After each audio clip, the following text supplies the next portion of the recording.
오늘은 간신 이야기입니다. 귀가 솔깃해지시죠? 우리나라에는 어떤 간신이 있을까요? 혹시 생각나는 이름이 있으신가요? 금방 안 떠오르죠? 보통 이렇게 이완용, 이 정도요. 예. 별로 우리나라 간신이라고 떠올릴 만한 인물이 많지는 않습니다. 그런데 중국은 굉장히 많습니다. 제가 추려서 6명을 모았어요. 더 줄일 수가 없더라고요. 원래는 20명이었습니다. 네, 한 그 정도 되면.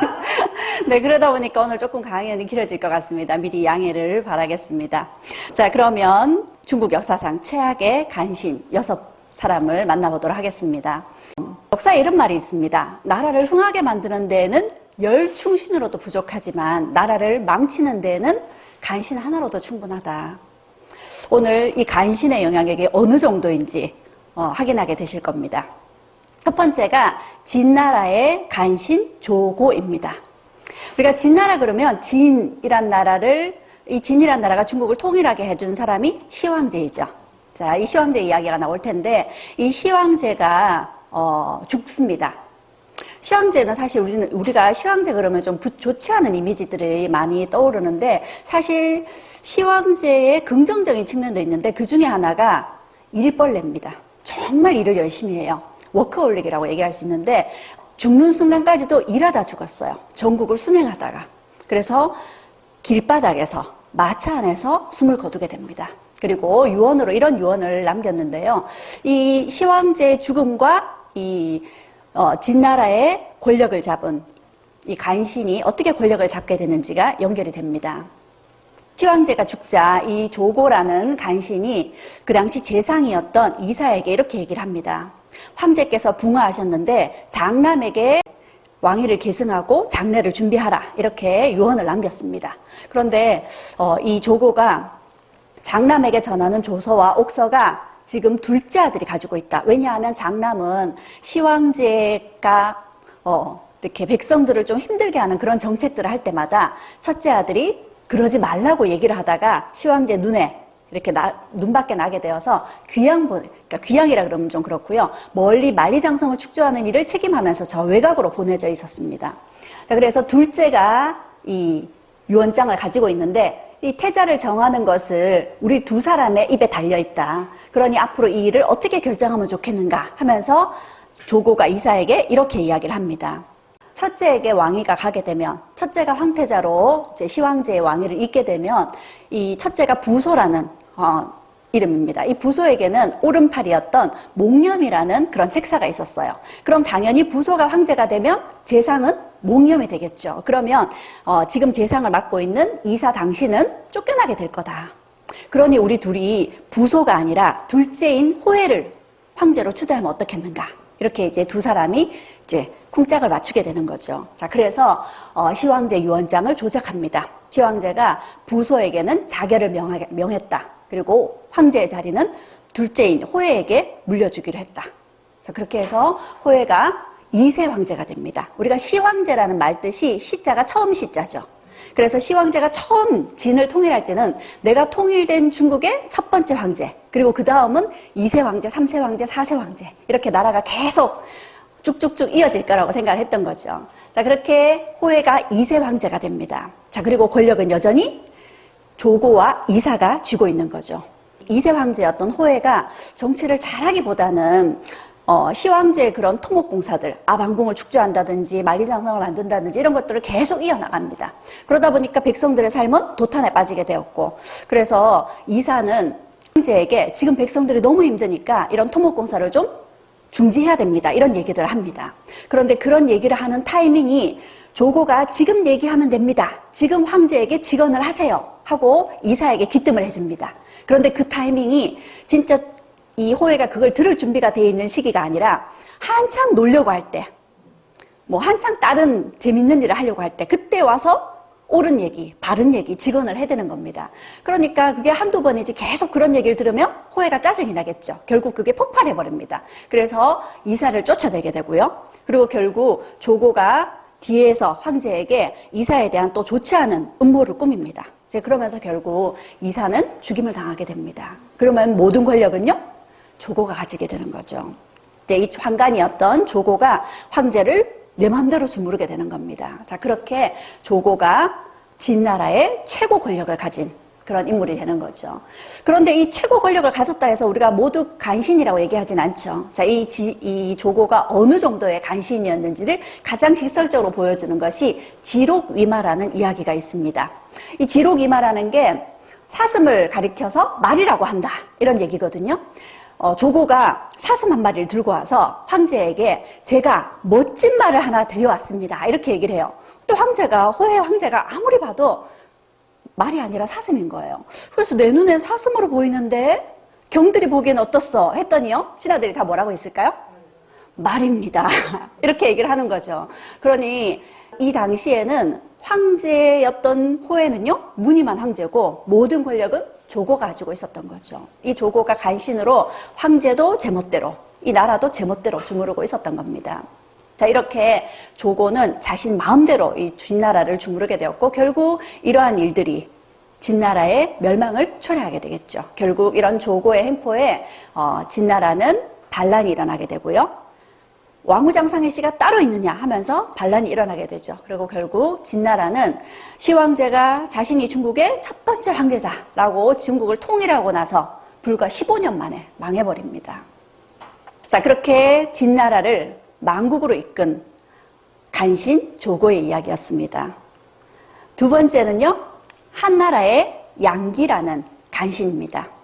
자, 한나라는 진나라 다음에 들어선 나라입니다. 우리가 초안지라고 하죠. 유방과 항우의 대결에서 유방이 승리해서 세운 나라가 한나라입니다. 자, 이 한나라 최고의 간신 양기입니다. 이 양기라는 간신에 대해서 이 양기를 굉장히 비판한 사람이 제갈량입니다. 제갈량이 우리가 누구의 사람이죠? 유비의 사람이죠. 제갈량 유비를 모시고 유비가 돌아가시자 이번에는 유비의 아들이었던 유선이라는 사람을 모십니다. 그리고 자신이 이 총나라의 숙적인 조조가 세운 위나라를 쳐들어가겠다 해서 유선이라는 왕에게 출사표를 던집니다. 그 출사표의 내용인데요, 전한, 우리가 한나라, 유방이 세운 한나라가 두 개로 나뉘어요. 중간에 왕망이라는 사람이 한나라를 무너뜨리고 신이라는 나라를 세우거든요. 그래서 한나라는 신이 들어서기 전에 전한, 그리고 다시 광무제가 다시 한을 세워요. 그래서 후한, 이렇게 나뉘거든요. 그러면서 이 제갈량이 한 얘기가, 전한이 흥할 수 있었던 건 현명한 신하를 가까이 두고 탐관오리나 소인배를 멀리했기 때문이다. 그런데 후한이 결국 몰락을 길을 걷게 되거든요. 후한이 몰락하게 된 것은 탐관오리와 소인배를 가까이 하고 현명한 신하를 멀리하게 된 때문이다.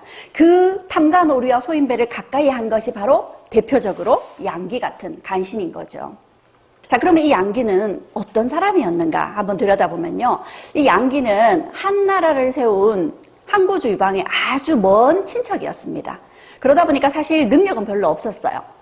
그런데 이 양기가 자신의 여동생이 굉장히 이뻤습니다. 이 여동생이 순제에 비로 들어가게 돼요. 그러면서 아들을 놓게 됐고 왕후자리에 오릅니다. 그러면 엄청난 권력을 갖게 되죠. 외척 세력이 됩니다. 그런데 이 양기라는 사람은 사실 능력은 별로 없었어요. 말도 더듬었고 학문을 깊이 공부하지도 않았고요. 대신 계산은 굉장히 빨랐고 사치를 굉장히 즐겼다고 합니다. 이 사람의 모습을 보면 어깨가 솔개와 같이 넓었고 눈매가 승냥이 같았고 주변을 위압하고 성품이 오만하였다. 딱 봐도 간신의 풍모입니다. 그렇죠? 자, 이 양기가 이제 여동생이 왕후가 되면서 엄청난 외척 세력이 되었고, 이 여동생이 모시던 순제가 돌아가시게 되면서 여동생이 낳은 어린 아들이 황제의 지위에 오르게 됩니다. 그러면서 엄청난 더 큰 권력을 가지게 됐겠죠. 그런데 그 여동생이 낳은 어린 황제가 두 살의 왕위에 올랐는데 2년 만에 죽어버려요. 그러면 권력에서 물러나야 되죠. 그래서 신하들이 새로운 왕을 추대해야 되는데, 새로운 왕은 좀 나이가 있는, 왕의 친인척 중에 좀 나이가 있는 사람을 세우자 합니다. 양기 생각은요? 그러면 안 되겠죠. 그래서 양기는 또 역시 어린 황제를 추대합니다. 그리고 그 황제 뒤에서 여전히 자신의 권력을 유지하게 되는 거죠. 그런데 이 자기가 어리다고 만만히 보고 세웠던 황제가 질제였습니다. 그래서 만만히 여겼는데 어느 날 아침에 질제가 조회를 하면서 이 양기가 황제의 명을 거치지 않고 대신들에게 명을 내립니다. 그런 모습을 보고 질제가 이렇게 얘기를 합니다. 이분이 바로 장군이시군. 이 바로 장군이라는 말이 세력이 워낙 커서 통제할 수 없는 그런 힘을 가진 사람입니다. 그 말은 버젓이 내가 황제임에도 불구하고 네가 황제 노릇하네, 이런 얘기죠. 그 말은 아직 질제가 어리지만 양기가 봤을 때는 보통 내기는 아니라는 거죠. 질제가 좀 더 크면 자신이 큰 위협이 되겠죠. 그래서 양기는 이 말 때문에 질제를 독살합니다. 그리고 다시 새로운 황제를 추대해요. 15살인 황제를 또 추대를 합니다. 이렇게 자기 멋대로 황제를 갈아치운 그런 간신이 바로 양기죠. 그런데 이 양기는 혼자만 간신이 아니었습니다. 이 부인과 함께 부부가 엄청나게 이 한나라에 악영향을 끼친 부부 간신이었습니다. 오히려 양기보다 부인이었던 손수가 더했어요. 자, 이 손수라는 부인은 양기가 권세가의 자식으로 태어나서 주색은 물론 도박, 축구, 닭싸움, 개싸움까지 가리지 않고 이런 걸 즐기는 사람이었고, 외척으로 권력을 잡은 뒤에는 부인과 함께 경쟁적으로 미친 사람처럼 부를 탐닉했다고 합니다. 어느 정도였냐면 양기가 근사한 대저택을 지어요. 그러면 부인은 같이 살잖아요. 그런데 경쟁이라도 하듯이 자기는 또 따로 그보다 더 큰 대저택을 세웁니다. 사실 이 양기라는 간신은 황제도 어떻게 할 수 없는 그런 권력을 갖고 있죠. 그런데 이 양기가 가장 무서워하는 유일한 사람이 부인이었답니다. 자, 그러니 양기보다 더하면 더했지 덜하지 않은 그런 간신이었죠. 자, 이 두 부부가 온갖 전횡을 저지르는데 가만둘 수가 없겠죠. 이 황제가 15살의 황제가 됐지만 시간이 지나서 20살이 넘었습니다. 20대 후반이 됐어요.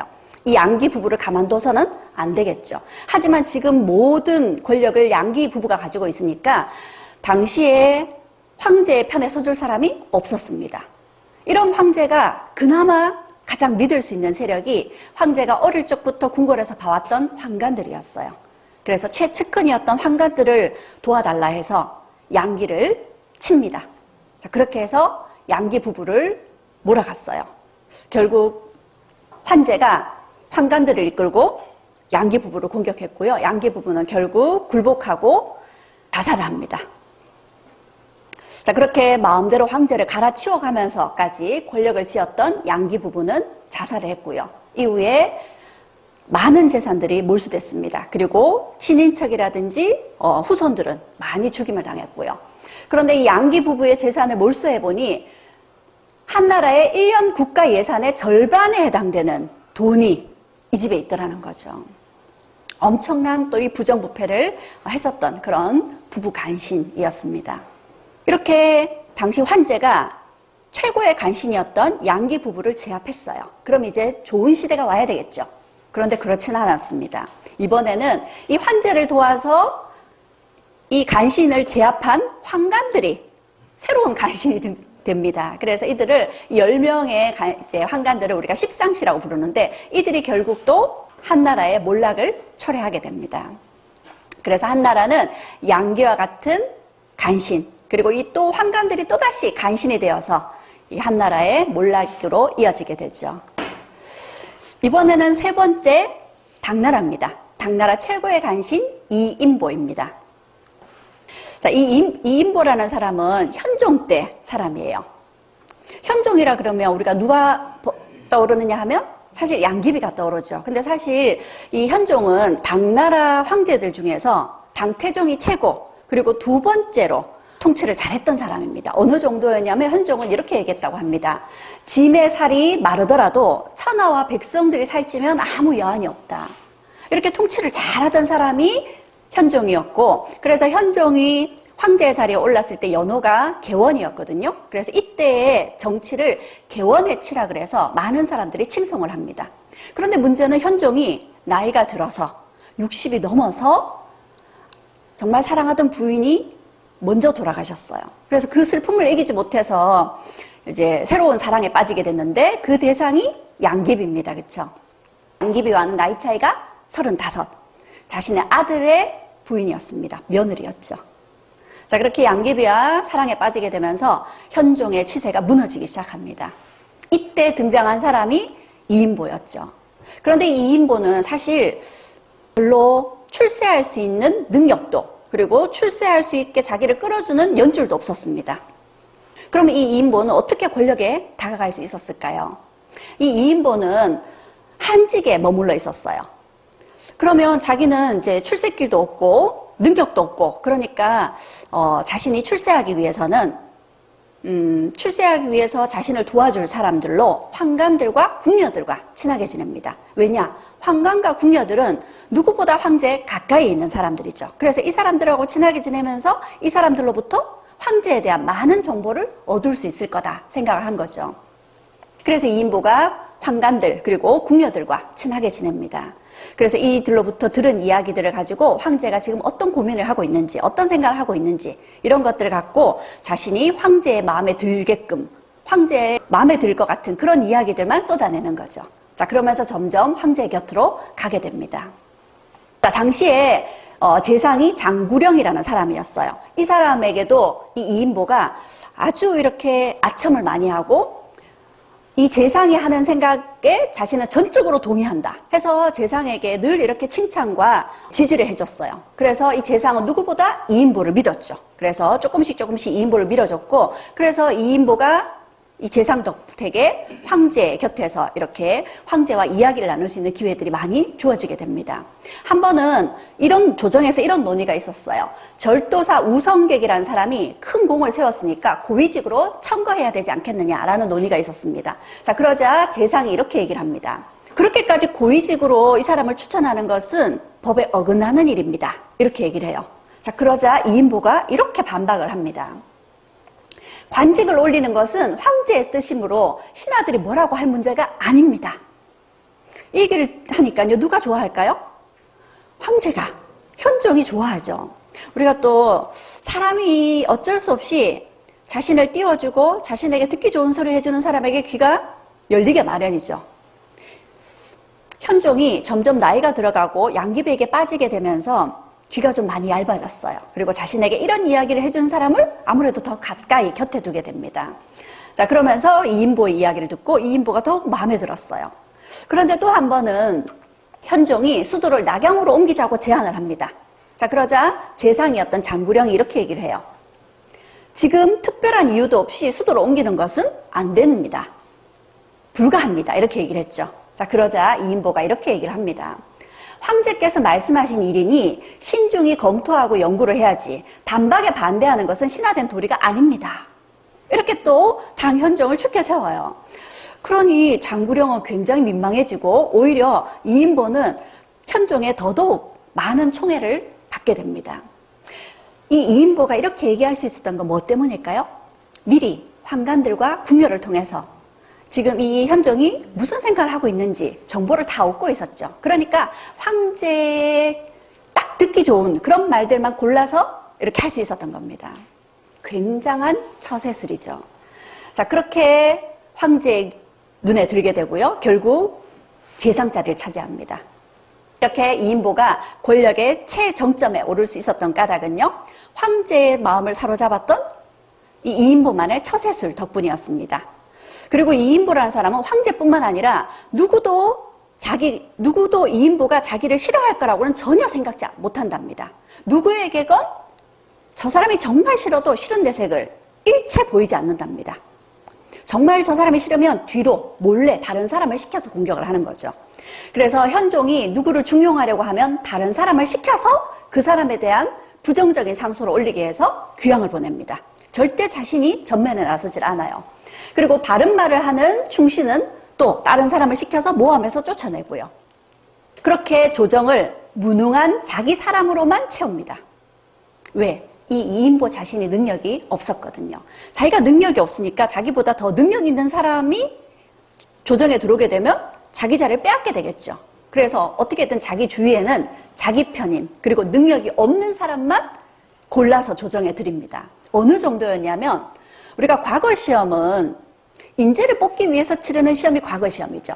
그런데 이인보는 과거 시험을 이렇게 이용합니다. 과거 시험을 통해서 인재가 뽑히잖아요.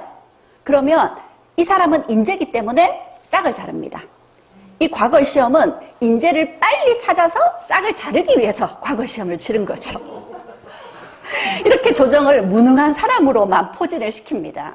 그러니 당나라의 내일은요, 어떻게 될지 뻔한 거죠.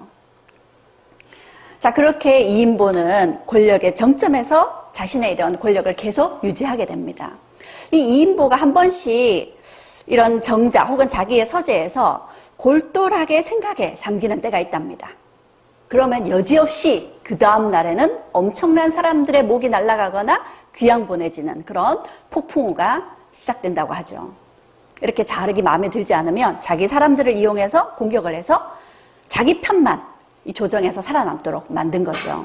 그래서 이 인보에 대해서 이런 말이 전해집니다. 구밀복검이라 그래서 입은 꿀같이 달아도 뱃속에는 칼을 품고 있었다. 이 인보를 얘기하고 있는 말이죠. 자, 이 이인보는 19년간 재상의 자리에 있었습니다. 그리고 69세에 병으로 죽었어요. 자신이 살아있을 때는 누구도 이인보의 재상에 대해서 얘기할 수 없었습니다. 하지만 이인보가 죽고 나자 그의 재상이 드러나죠. 그의 관직과 재산은 모두 몰수되었고요. 이인보는 부관 참시의 형을 받습니다. 무덤을 파헤쳐서 관뚜껑 열어서 다시 목을 치죠. 그리고 그 목을 효시합니다. 그리고 그 자손들은 모두 유배에 보내졌습니다. 자, 이런 이인보가 자기 주변에 자기 편인 무능한 사람들만 포진을 시켰으니 이 나라 결국 몰락의 길을 걸을 수밖에 없었습니다. 다음으로 소개하고 싶은 간신은 두 명입니다. 여기서 제가 좀 더 간신이라고 얘기하고 있는, 사실 저라기보다는 중국 최고의 간신으로 많은 사람들의 비난을 받는 사람이 진해라는 사람입니다. 오죽하면 이 진해의 회자는 중국 사람들이 이름으로 쓰지 않습니다. 자, 이 두 사람의 간신 이야기 좀 연결이 되는데요. 송의 간신, 채경과 진해 한번 만나볼까요? 당시 송나라는 우리가 송나라에 세계 3대 발명품이 있습니다. 세계 역사를 바꿔놓은 발명품. 화약, 나침반, 인쇄술입니다. 이 송나라는 굉장히 번성했던 나라였어요. 근데 이 송나라가 굉장히 번성하긴 했는데 주변에 외세의 위협을 많이 받았습니다. 그게 송이 약해서 라고만은 얘기할 수 없는 게 이 당시에 거란이 세운 요나라, 그리고 여진이 세운 금나라, 그리고 여기엔 다시 몽골이 세운 이제 원나라까지 이 엄청난 세력들이 송을 계속 시간차를 두고 압박을 해온 거죠. 그래서 이 송나라는 참 중국 왕조 중에서도 버티기 쉽지 않았던 그런 시대를 살았습니다. 처음으로 송을 괴롭혔던 나라가 거란이 세운 요나라였어요. 이 요나라 때문에 송이 굉장히 힘들었었는데 이제 요나라가 힘이 조금 약해질 무렵에 이 당시에 요나라하고 송나라는 휴전 관계를 유지하기 위해서 송나라가 요에게 엄청난 비단과 금은을 바치고 있었거든요. 그때 이제 요가 조금씩 힘이 약해지고 있었고요. 이 금이 새롭게 힘을 떨치고 있었습니다. 그러면 송은 어떤 생각이 들까요? 금과 손을 잡고 요를 치려고 합니다. 자, 그래서 금과 송이 손을 잡고 요를 치려고 한 거죠. 그래서 같이 요를 공격하자 이렇게 됐습니다. 그런데 이 금은 요를 공격했는데 송은 요를 공격할 타이밍에 마침 송나라 안에서 내분이 일어난 거예요. 반란이 일어난 겁니다. 반란부터 진압을 해야 되죠. 그러다 보니까 요나라를 치러 군대를 늦게 파견할 수밖에 없었고 요나라에 급히 군대를 파견했지만 승리하기보다는 오히려 패했습니다. 그래서 요나라를 치는데 결정적인 역할을 한 건 송이 아니라 금이었던 거죠. 그럼 송나라는 금에게 어떻게 해줘야 될까요? 보상을 해줘야 되겠죠. 땅을 일부 주기로 하고 또 엄청난 이런 대가를 치르기로 했습니다. 그럼 그 약속을 지켜야 되겠죠. 그런데 송이 그 약속을 안 지켰어요. 자, 그러자 금이 가만히 있지 않죠. 금이 송을 쳐들어옵니다. 그래서 결국 송나라는 나라 반쪽을 금에게 빼앗겼습니다. 그리고 그 당시 황제가 금이 쳐들어왔다 그러니까 휘종이라는 황제가 금을 막아서 싸울 생각을 해야 되는데요. 아들에게 왕위를, 황제 자리를 넘깁니다. 그리고 남 몰라라 이렇게 된 거죠. 그래서 결국 송나라 황제였던 휘종과 얼떨결에 황제의 자리를 물려받았던 아들 흠종까지 같이 잡혀갑니다. 금나라에 같이 끌려갔어요. 그리고 함께 3천여 명의 송나라 사람들이 끌려갑니다. 이걸 우리가 정강의 변이라고 얘기를 하죠. 자, 이렇게 끌려가는 모습입니다. 자, 그러면 그 번성했던 송이 아무리 금이 힘이 세다 할지라도 이렇게 속절없이 무너지고 황제와 두 명의 황제가 이렇게 끌려갈 정도로 이렇게 된 건 뭐 때문이냐는 거죠. 송이 그렇게 된 것은 송 안에 문제가 있었기 때문이죠. 바로 간신 때문이었습니다. 이 송의 황제였던 휘종은 엄청 예술적 기질이 다분한 사람이었습니다. 이 사람이 황제가 아니라 예술가로 태어났더라면 아마 후대에 굉장히 추앙받는 그런 예술가가 됐을 거예요. 그림을 굉장히 잘 그렸고요. 글씨도 굉장히 잘 썼습니다. 그래서 이 사람의 작품 중에는 지금 해외에 유출되어서 미국 박물관에 있는 작품들도 있어요. 그런데 안타깝게 이 사람은 그냥 예술가가 아니라 황제였죠. 이건 곧 송나라의 불행이었습니다. 휘종은 이렇게 예술 활동에만 치중을 하고요. 그러다 보니까 정치는 나몰라라 합니다. 그리고 이 사람의 또 다른 취미 생활이 있었는데요. 이런 그림 그리는 거 말고도 조경이 취미 생활이었어요. 그래서 기암괴석, 특이하게 생긴 나무 이런 건 싹 다 끌어모으는 거죠. 중국 내에서뿐만 아니라 동남아까지 사람을 보내어서 그래서 막 기암괴석 이런 큰 돌들을 실어 나르느라고 이 황제의 정원을 이렇게 꾸미게 하느라고 백성들이 40만 명이 동원됐다고 합니다. 이게 백성들이 얼마나 힘들었겠어요. 그런데 휘종에게 그러면 안 됩니다 라고 얘기하는 게 아니라 이걸 부추깁니다. 누가요? 여기에 있는 채경이라는 재상이 황제가 취미생활에 빠지도록 그렇게 부추기고 자기는요 자기 마음대로 정치를 주무르면서 온갖 부정축제를 하는 거죠. 자, 이 채경이라는 사람이 어떤 사람이냐면 이 사람이 우리가 송나라 때 왕안석이라는 사람이 이 송나라의 제도적 문제점들을 개혁해야 됩니다 하고 주장을 해요. 그래서 그 왕안석이 개혁을 주장할 때는 채경이 옳습니다 하고 왕안석을 지지합니다. 그래서 개혁을 지지하는 세력이었어요. 그런데 왕안석이 물러나고 신종이 죽고 새로운 황제가 즉위하면서 태후가 잠시 권력을 잡자 이번에는 개혁 세력들이 다 쫓겨나고 보수 세력들이 권력을 잡았습니다. 그러자 채경이요 이번에는 보수 세력을 지지하고 보수 세력의 편에 섭니다. 그러다가 이제 태후가 물러나고 철종이 직접 통치를 하게 되자 철종이 역시 이전처럼 개혁을 추진하게 되죠. 그러자 채경이 또 언제 그러냐는 듯이 이번에는 개혁파의 편에 섭니다. 뭐가 같죠? 박쥐처럼 여기 갔다 저기 갔다 하면서 어떻게든지 살아남으려고 이렇게 자신의 권력을 이런 식으로 유지해 갑니다.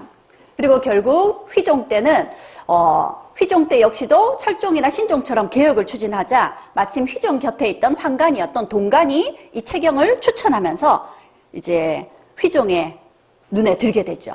그래서 이 사람은 왔다 갔다 하면서 결국 끝까지 살아남았어요.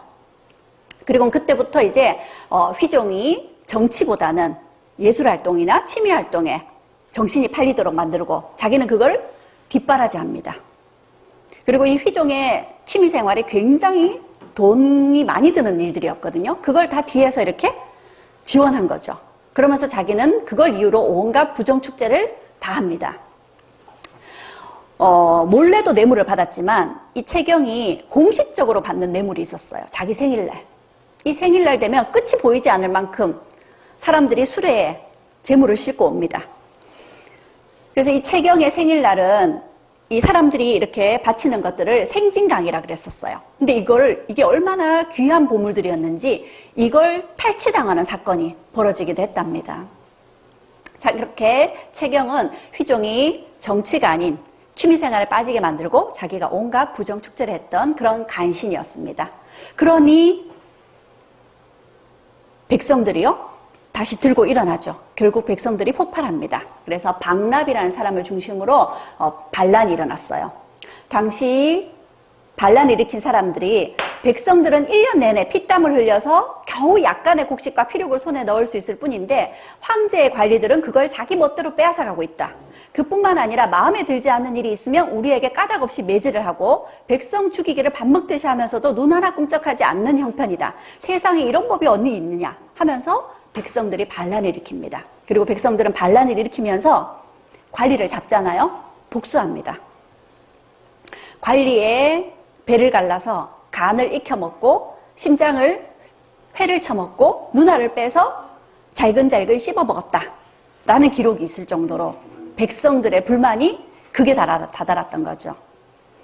이런 박납의 난까지 일어나니 당시 송나라가 이 금과 함께 요나라를 칠 수 있는 형편이 안 됐던 거죠. 결국 그것 때문에 금의 공격을 받게 되고 몰락의 길을 가게 된 겁니다. 그리고 이때 박납의 난과 함께 수호전에 주인공인 송강이라는 사람이 반란을 일으킵니다. 송강과 송강의 주위에 36사람들이 일으킨 반란이죠. 이게 송강의 난인데 이 실화를 바탕으로 소설을 쓴 것이 이 수호전입니다. 수호전에서는 역사적 사실이 조금 더 확대됐어요. 송강을 중심으로 108명이 이런 이제 영웅처럼 묘사가 되어서 반란을 일으킨 걸로 그렇게 묘사가 되어 있습니다. 자, 그렇게 송은 몰락의 길을 걷게 됩니다. 그런데 이때 송나라에서 금의 공격을 받을 때 이 진해라는 사람이 끝까지 금나라와 싸워야 됩니다 라고 주장했었어요. 그래서 이 당시에 진해의 모습을 보면 진해는 송의 충신이었습니다. 진해는 금나라의 욕심은 끝이 없으니 금나라에게 삼진의 땅을 주자고 했었는데 그걸 다 주지 않자고 합니다. 왜냐? 우선 금나라는 욕심이 끝이 없을 테니까 일진만 먼저 주자. 그리고 우리가 시간을 벌어서 힘을 길러서 금에 맞서 싸우자 하고 얘기를 합니다. 그런데 결국 금을 이기지 못했어요. 그리고 금은 이 송을 무너뜨리면서 이 송에 일단 괴뢰 정부를 세웁니다. 그래서 휘종과 흠종은 잡아갔죠. 그리고 이 송 땅에 왜냐하면 금은 아직까지 유목민족이다 보니까 인구도 적고 중국을 통치할 만한 준비가 안 돼 있었거든요. 그래서 이 송 정부의 황제들은 잡아가면서 재상을 그냥 황제 자리에 앉히려고 합니다. 자, 그런데 진해가 끝까지 반대했어요. 장방창이라는 재상을 황제 자리에 앉히자 했는데 저 사람은 무능한 재상이고 송나라를 위기에 빠뜨린 인물이다. 그래서 저 사람을 황제로 초대하면 안 된다. 그리고 송나라의 왕통은 반드시 조씨가 이어야 된다. 송을 세운 사람이 조강윤이었었잖아요. 그래서 송의 왕통은 어떻든지 조씨가 왕위를 이어야 된다 하고 송나라에 대한 끝까지 금의 요구에 반대하면서 충절을 지킨 사람이 바로 진해였습니다. 그리고 이 사람도 역시 휘종과 흠종과 함께 금나라로 끌려갔어요. 그리고 이제 금나라를 끌려가서 힘들었겠죠. 그런데 다행히 이 사람이 금나라의 새로운 실권자 눈에 듭니다. 그리고 어떻게 하다 보니까 금나라를 탈출할 수 있었어요. 그래서 금나라를 탈출해서 송이 반토막이 났죠. 이 휘종과 흠종이 끌려갔습니다. 그리고 휘종의 또 다른 자식들도 다 끌려갔어요. 그런데 이 송이 아니라 다른 곳에 가 있던 태자가 하나 있었습니다. 그 태자가 남쪽으로 도망가서 남쪽에 송을 다시 세웠어요. 이게 남송입니다. 그리고 진해가 금을 탈출해서 남송으로 옵니다. 그러니 이 진해라는 사람은 금의 사정을 누구보다 잘 알겠죠. 그래서 이 남송에서는 진해를 굉장히 환대하면서 결국 진해에게 높은 벼슬을 주고 나중에는 진해를 재상 자리까지 앉혀놓습니다. 그런데 이 진해가 이 남송에 와서는 자기가 금나라에서 포로 생활을 하다 보니까 금나라의 현실을 알게 됐는데 금이 우리가 생각했던 것보다 훨씬 강한 나라더라는 거죠. 그래서 금과 맞서 싸운다는 건 너무 무모한 일이다. 금하고 화의를 해야 된다. 그렇게 주장을 합니다. 그래서 진해는 금과 화의를 주장하는데 이 당시에 악비라는 사람은 그렇지 않았어요. 장군입니다. 이 악비는 송나라 정부에서 지원을 해주지도 않았는데 스스로 사람들을 일으켜 세워서 군대를 만든 의병이라고 보시면 됩니다. 그리고 이 사람이 싸우는 곳마다 연전연승을 하고 있었거든요. 그래서 이 악비 장군이 이렇게 얘기를 합니다. 금나라가 화의를 하자고 하더라도 우리가 금을 믿을 수 없다. 화의는 실제적인 효력이 없는 약속일 뿐이다. 지금 재상 진해가 나란 일을 맡아서 자신의 안위만 생각하고 이런 주장을 하는 거다. 이렇게 얘기를 했고요. 진해는 우리가 힘도 갖추지 못하고 명분만 내세우는 이런 주전파들의 득세가 오히려 남송의 국가 안위를 해치게 될 것이다. 그래서 악비는요, 싸우자, 주전론. 그리고 진해는 화의를 해야 된다 하는 주화론. 이렇게 세력이 갈리고 있었습니다. 자, 이런 와중에서 금도 화의를 하자는 쪽이고 이쪽도 화의를 하자는 쪽이라서 다행히 화의가 잘 이루어지는 듯 했어요. 그리고 이 화의를 하면서 진해가 화의를 한다는 건 금이 지금 훨씬 유리한 입장이거든요. 그래서 남송이 금의 신하가 되는 그런 이제 고개를 숙여야 되는 입장이었습니다. 그러면 황제가 나와서 금 황제에게 고개를 숙여야 되겠죠. 그런데 진해가 남성의 황제가 직접 하지 않고 내가 대신하겠습니다. 자신이 남성의 황제를 대신해서 금의 황제에게 무릎을 꿇고 고개를 숙이겠다. 이런 휴전 협정을 이끌어냈습니다. 그런데 이렇게 잘 진행되는가 싶었던 휴전 협정이 깨져버려요.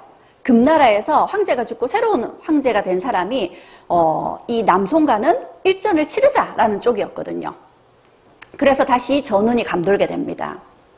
그러니 이제 이 새로운 권력을 잡은 금나라 황제가 남송을 쳐들어왔어요. 그런데 악비에게 패했습니다.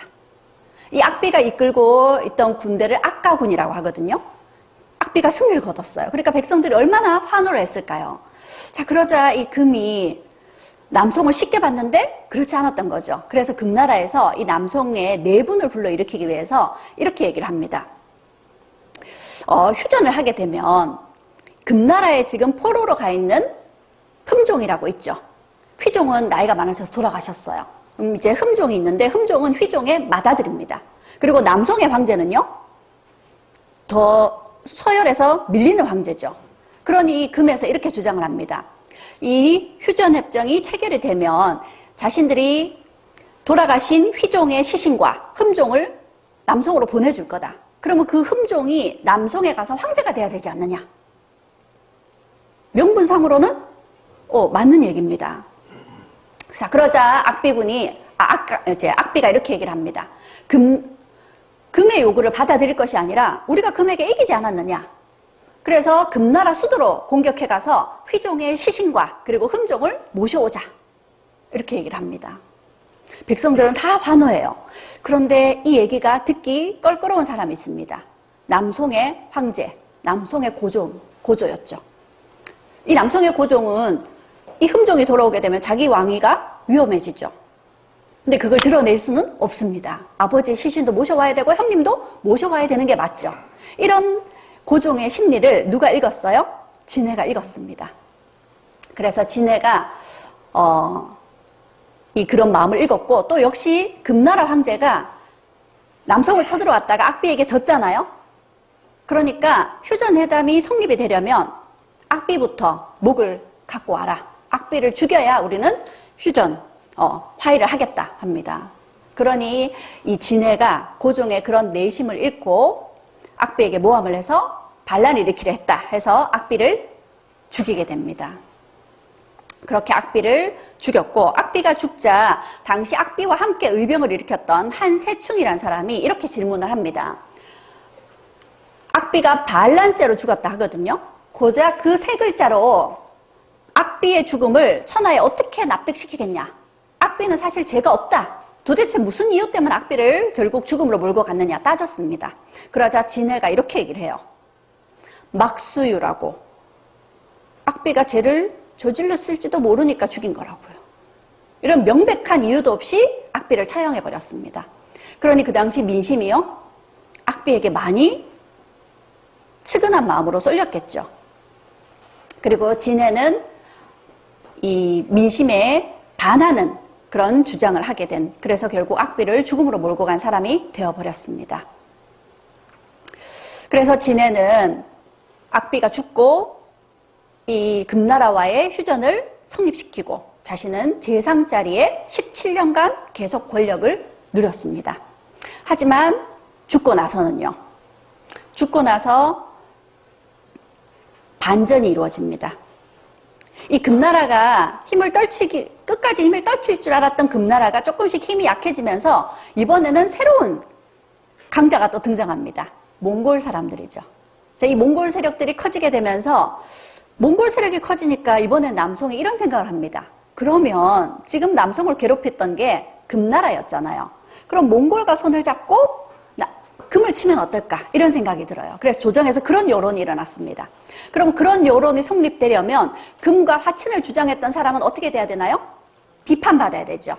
그래서 죽은 진해는 역적으로 몰리게 됩니다. 그리고 반대로 금과 싸우자 했던 악비는요, 영웅으로 추대가 되는 거죠. 그래서 악비는 영웅이 되고 악비는 죽고 나서 왕으로 추대가 됩니다. 그래서 악비의 무덤을 악광묘라고 합니다. 그리고 이제 악비를 죽음으로 몰고 간 진해는요, 이제 천하의 간신 역적이 되는 거죠. 자, 이 악비의 사당에 가면 이 악비의 이런 모습과 함께 악비가 늘 했던 말 중에 하나가 문과는 돈을 사랑하지 않고 무과는 죽음을 두려워하지 않는다면 천하가 태평하지 않을 것을 걱정할 필요가 없다. 이런 걸 보면 악비가 얼마나 충성스러운 그런 인물이었는지를 알 수 있습니다. 그리고 이 악비가 죽은 악비에게 어떤 시효가 내려지냐면 충무라는 시효가 내려집니다. 그래서 이 중국 사람들에게 악비가 어느 정도의 존재냐면 우리나라 사람들이 충무공 이순신을 생각하는 것과 같은 그런 존재라고 생각해보면 될 것 같습니다. 그럼 이 악비가 영웅으로 추대되는 만큼 진해는요, 정말 역적 중에 역적, 간신 중에 간신이 되는 거죠. 그래서 악비의 무덤 앞에는 이렇게 포승줄에 묶이고 이렇게 손이 뒤로 묶인 악비와 악비의 처의 상이 만들어져 있습니다. 악비 앞에 무릎 꿇고 사죄하는 거죠. 그리고 여기에는 이런 문구가 적혀 있습니다. 침을 뱉지 마시오. 중국인들에게는 정말 몇 번을 죽여도 이렇게 해서 화가 풀리지 않을 만한 그런 인물이 돼버립니다. 그래서 사람들이 여기에 그렇게 침을 뱉는다 그래요. 근데 사람의 침이 굉장히 독하다 그러잖아요. 이게 청동이 부식이 돼요. 그래서 이 악비와 특히 악비는 이걸 계속 새로 만들어야 된답니다. 그래서 사람들에게 제발 침 좀 뱉지 말라고 그렇게 이렇게 붙여놨습니다. 그리고 이때 악비 아니죠. 진해죠. 네, 이 진해뿐만 아니라 악비를 죽음으로 함께 몰고 간 사람들이 또 더 있거든요. 그래서 이 5사람, 진해를 비롯해서 이 5사람도 이렇게 포승줄에 묶인 채 악비의 무덤 앞에 무릎 꿇려서 사죄를 하고 있습니다. 또 그 중에서 진해와 진해의 부인은 특히 또 이 뺨이 이렇게 반질반질 미끄럽답니다. 사람들이 하도 따귀를 대어서요. 자, 그렇게 이 진해는 중국 사람들이 가장 싫어하는 간신의 대명사가 됐습니다. 이 진해는 불과 20년 재상자리에서 호강했습니다. 그리고 중국 역사, 이후 역사 800년 동안 지금까지도 중국 사람들에게 엄청난 비난을 받고 있죠. 마지막으로 마지막이 아니죠. 5번째로 명나라 간신 엄숭입니다. 이름만 보더라도 엄청 숭악한 사람일 것 같습니다. 근데 이 사람은 사실 숭악하지 않고요. 지금까지 얘기한 간신들 중에서 최고의 지식인입니다. 우리가 간신이라 그러면 욕심만 많고 자기 능력보다는 훨씬 무능한 뭐 이런 사람일 거라 생각되는데 이 사람은 최고의 지식인이었고 굉장히 글을 잘 쓰는 사람이었습니다. 네, 그렇죠. 자, 이 엄숭은 어떤 사람이었을까요? 엄숭은 5살에 글을 읽고 19살에 초시라고 하는 1차 과거시험에 합격합니다. 그리고 25살에 이제 정식 과거시험에 합격하고 27살에 칠품관리로 이제 요직에 올라가게 되고요. 그리고 이 사람은 초창기에 젊었을 때 불의를 보면 참지 못했고 입 바른 소리를 하는 그런 젊은 관리였다고 합니다. 간신하고는 상당히 거리가 멀었었죠. 그런데 이 사람이 이렇게 젊은 나이에 요직에 있을 때 어사장흠이라는 사람이 정덕제라는 황제에게 상소로 옳은 말을 했는데 비참하게 죽임을 당하는 모습을 보고 자신은 관직에서 물러납니다. 핑계는 할아버지와 아버지가 연이어서 돌아가시게 되면서 이런 장례를 치른다는 핑계로 관직에서 나왔어요. 그리고 그때부터 조용히 은둔 생활을 합니다. 그래서 한 10년간 은둔 생활을 하고 그리고 이제 조용히 다시 관직에 나가긴 했지만 하급 관직에 머물러 있었죠. 그런데 이 엄숭이 어떻게 권력을 잡게 됐을까요? 당시 이 정덕제가 죽고 새로운 황제가 황위에 오르게 됩니다. 정덕제를 우리가 묘호로는 무종이라 그러고요. 무종이 돌아가시고 세종이란 새로운 황제가 즉위했습니다. 그런데 돌아가신 무종의 아들이 세종이 아니었어요. 이 무종이 자식 없이 죽게 되자 황실에 있는 사람 중에 이제 한 사람을 이 무종의 양자처럼 해서 황제 자리에 앉힌 겁니다. 그러니까 이 새롭게 황제가 된 세종은 황제, 전 황제의 자식이 아니기 때문에 약간 황제 자리에 대한 컴플렉스가 있겠죠. 그래서 그 컴플렉스를 만회하려고 자신의 진짜 아버지를 돌아가셨지만 황제로 만들려고 해요. 그런데 그런 것들을 신하들은 반대합니다. 신하들이 그걸 반대할 때 여기에 있던 갑자기 이름이 생각이 안 나네요. 엄숭은요. 엄숭은 황제가 원하는 대로 황제에 돌아가신 아버지를 세종에 돌아가신 아버지를 황제로 만들 수 있는 근거들을 찾아요. 옛날 문헌들을 막 뒤져가지고 이런 사례를 들어서 가능할 수 있도록 그렇게 얘기를 해줍니다. 똑똑하니까 할 수 있었던 거죠. 자, 그렇게 엄숭이 세종을 지지해줍니다. 그럼 세종 입장에서는요, 이 엄숭이 굉장히 고맙죠.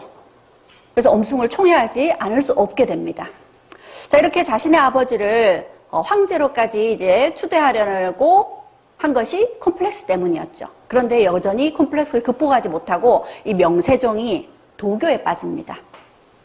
그래서 궁궐 안에 도교 재단을 만들어 놓고 제사를 지내고 불로초를 만들겠다 이런 이제 온갖 이상한 짓을 해대요. 그런데 이제 도교에선 제사를 지내는데 또 이 제사의 제문을 엄숭이 기가 막히게 짓네요. 이 엄숭이 문장력이 굉장히 뛰어났거든요. 자, 그래서 이 세종에게 엄숭은 더더욱 총애를 받게 됩니다.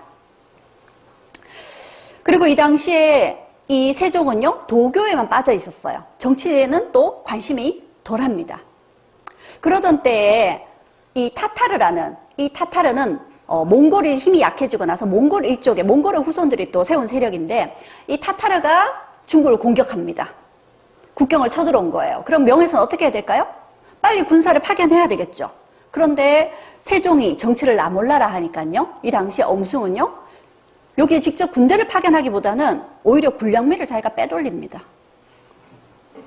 이제 이 세종의 총애를 받는다고 정치를 자기 멋대로 또 주무르는 거죠.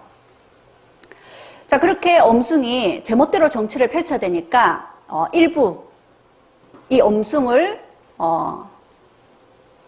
잘못을 비판하는 사람들이 등장합니다. 여기에 있는 양계상이라는 사람이었는데요. 엄숭에게 10가지 죄가 있다. 그리고 엄숭에게는 간신으로서의 5가지 능력이 있다. 이렇게 이제 탄핵을 하게 됩니다. 그 중에 여기 오간제에 대한 내용이 나와 있는데요. 엄숭은 황상의 측근들을 뇌물로 매수하여 자신의 첩자로 만들고요. 그리고 통정사를 조정하여 자신의 앞잡이로 만들고, 그리고 창의관들과 혼인관계를 맺어서 자신에게 필요한 끈으로 인맥을 만들고, 그리고 언관들을 농락하여 자신의 노예로 만들고, 언론도 다 장악하고요. 그리고 자신을 따르는 신하들을 망라하여 자신의 신복으로 만들면서 이렇게 파벌을 형성하고 있다. 그러니 엄이 벌줘야 된다라고 얘기를 합니다. 근데 결과는 어떻게 됐을까요? 네, 엄중이 벌을 받는 것이 아니라 양계성이 옥에 갇힙니다. 그리고 100대의 매를 맞았다 그래요. 거의 죽음에 이르는 그런 벌입니다. 결국 옥에서 양계성은 처형당하게 됩니다. 자, 그러니 이제 또 엄숭에 대해서 나서서 얘기할 수 있는 사람이 더더욱 없겠죠. 자, 그러면서 이렇게 엄숭의 세력이 커지니까 엄숭뿐만 아니라 엄숭의 자식까지 권세를 부립니다. 그래서 이 두 사람은 부자간신이에요. 특히 엄숭의 아들은 더했습니다. 엄세번이었는데 이렇게 얘기를 합니다. 황제도 나만큼 부유하진 않아. 자, 그렇게 이 두 부자간신은 눈에 뵈는 게 없었습니다. 그렇게 20년간 매간매직으로 뇌물을 챙겼고요. 국고를 빼돌려서 부를 축적했고요. 그리고 산시성에 그 당시에 엄청난 지진이 일어났습니다. 중국 역사상 2번째로 큰 지진이었어요. 그런데 거기에 보내져야 되는 구호 물품까지 빼돌립니다. 양심도 없는 사람들이죠. 그리고 일식과 같은 그런 자연현상이 있을 때마다 그걸 이용하여 자신의 정적들을 제거하는 데 이용했습니다. 결과는 어떻게 될까요? 결국 엄숭이 나이가 들자 황제가 엄숭에 대한 총애가 조금 떨어집니다. 그리고 오히려 그 사이에서 엄세번이 아버지와 권력을 다퉈요. 이렇게 두 사람 사이에 이런 권력 다툼이 일어나고 이러면서 세력이 점점 약해지니까 이제 이들을 탄핵하는 목소리가 다시 일어납니다. 그래서 당시에 엄세번을 탄핵했어요. 이 사람은 아버지보다 더 대놓고 간신짓을 했거든요. 그래서 이 엄세번의 죄상을 낱낱이 열거한 그런 탄핵 상소가 올라왔습니다. 이쯤 되니까 이제 황제도 벌을 줘야 되겠죠. 그래서 귀양을 보냅니다. 귀양을 보내고 아들 엄세번은 귀양을 보내고 엄숭은 파직시켰어요. 그렇게 귀양을 가야 되는 엄세번이 귀양으로 가는 길에서 탈출합니다. 그리고 그 당시에 이 명나라 남쪽을 괴롭히던 일본 왜구와 손을 잡고 일본으로 탈출하려고 그래요. 근데 이게 들통이 나버렸습니다. 이게 들통나자 황제가 가만둘 수 없죠. 결국 극형에 처합니다. 그렇게 아들은 극형에 처해지고 엄숭 역시도 죽음을 맞게 되죠. 그리고 엄숭이 죽음을 맞았을 때는 제대로 된 장례를 치를 수도 없었겠죠. 엄숭의 시신은 관에조차 담기질 못했고 찾아오는 이는 일체 없었습니다. 이런 몰락을 맞이하게 되죠. 그리고 이 엄숭 이후에 명나라에는 이 엄숭으로 인한 타격이 컸고 이후에도 많은 이제 간신들로 이제 명나라는 청에게 또 문을 닫게 되죠. 그리고 마지막이 청나라의 간신 화신입니다. 이 화신이 활약했던 시기는 청나라 걸륭제 때였습니다. 이 청나라 걸륭제라 그러면 강희제, 옹정제, 걸륭제 이 세 사람이 청의 전성기를 이끌었던 사람입니다. 그리고 이 걸륭제는 굉장히 또 오래 살았던 사람이기도 하거든요. 이 걸륭제 때 청나라의 위세가 어느 정도였냐 하면요. 당시 서양에서 사절단이 왔습니다. 무역을 하자고. 그랬더니 중국은 넓은 땅에서 나오는 물산이 풍부해서 부족한 게 아무것도 없다. 그래서 교역이 필요하지 않다는 거죠. 멀리서 찾아왔으니 그대의 충성심들은 알았으니 선물을 받고 돌아가라. 그리고 앞으로는 일부러 사신을 먼 길에 보낼 필요가 없겠다 합니다. 서양에 이런 무역을 하자는 것들 다 거절하는 거죠. 실제로 청은 부족한 게 없었으니까요. 이렇게 자신만만하던 청이었습니다. 그런데 이 자신만만이 불과 50년 만에 180도 상황이 바뀌어요. 이때 아무 말 못하고 사신단이 물러가야 했었습니다. 그런데 50년 후에요. 이 영국의 사신단이었거든요. 영국이 아편 전쟁을 일으키게 되면서 중국이 영국에게 굴복해야 되는 그런 난징 조약을 체결하게 되는 거죠. 왜 불과 50년 만에 이렇게 상황이 180도 바뀌었을까요? 이때는 영국이 굴욕을 안고 돌아갔는데 50년 후에는 청이 영국에게 무릎을 꿇었거든요. 바로 그렇게 만든 사람이 화신이라는 간신이겠죠. 자, 걸륭제는 청나라 황제 중에서 가장 장수했었던 황제였습니다. 이게 문제였어요. 너무 오래 살았습니다. 그러다 보니까 판단이 좀 흐려지고요. 자신에게 좋은 소리를 하는 사람을 더더욱 옆에 두게 되는 거죠. 자, 이 화신이 어떻게 걸륭제 눈에 들게 됐느냐. 걸륭제가 출타를 해야 될 일이 있었습니다. 그러면 왕에게 이렇게 햇볕을 가리는 이런 양상 같은 거를 이제 준비해야 되는데 이게 준비가 안 된 겁니다. 자, 그러자 황제가 이렇게 얘기를 합니다. 누가 이런 무엄한 짓을 했단 말이냐. 자, 그러니까 화신이 그 당시에 젊은 관료였습니다. 이 화신이 이렇게 얘기를 합니다. 친위대였던 화신이 이건 이 친위대의 문제가 아니라 의장을 책임진 당사관을 추궁해야 될 일입니다. 맞는 말이죠, 그렇죠? 자, 그래서 이 화신을 가까이 불러서 봤더니 이 사람이 얼굴도 잘생겼고요. 말도 아주 잘합니다. 그래서 몇 가지 질문을 더 해봤더니 아주 똑부러지게 대답을 해요. 그래서 참 괜찮은 젊은 인재네 이런 생각이 든 거죠. 그래서 점점 곁에 두게 됩니다. 총애를 하게 되죠. 그래서 이 화신이 처음에는 황제 측근에서 황제의 어전을 담당하는 어전 시위가 되고요. 점점 군기 대신 대학사, 호부상사, 그리고 의정 대신까지. 의정 대신은 재상자리라고 봐도 됩니다. 이렇게 출세 가도를 달리게 됩니다. 화신이 그럴 수 있었던 것은 화신은 상대방이 듣기 좋아하는 얘기를 정말 잘합니다. 그리고 화신은 이걸 알고 있었어요. 상관이 기분이 좋을 때 그 상관 옆에 있으면 승진하게 될 가능성이 크겠죠. 그래서 내가 모시는 사람을 기분 좋은 얘기를 해주고 또 그 사람을 기분이 좋을 때 옆에 항상 자리를 지키고 있는 거죠. 이런 방법으로 출세 가도를 다리게 됩니다. 그리고 이 화신을 당시 걸륭제가 얼마나 이뻐했냐 하면요. 이 걸륭제가 88세까지 살았거든요. 이 걸륭제에게 막내딸, 아주 나이 들어서 얻은 막내딸, 제일 이쁘겠죠. 그 막내딸을 화신의 아들과 결혼을 시킵니다. 그 정도로 화신이 걸륭제의 총애를 받게 되는 거죠. 자, 그러면서 이 화신의 권력은 점점 커졌겠죠. 걸륭제의 뒷배경을 두고 있으니까요. 그리고 화신은 이렇게 출세 가도만 달릴 뿐만 아니라 당시 청나라에 들어오는 조공 물품들을 자신이 다 관리하는 역할을 맡게 됩니다. 그러면서 귀한 것들만 들어오면 빼돌려요.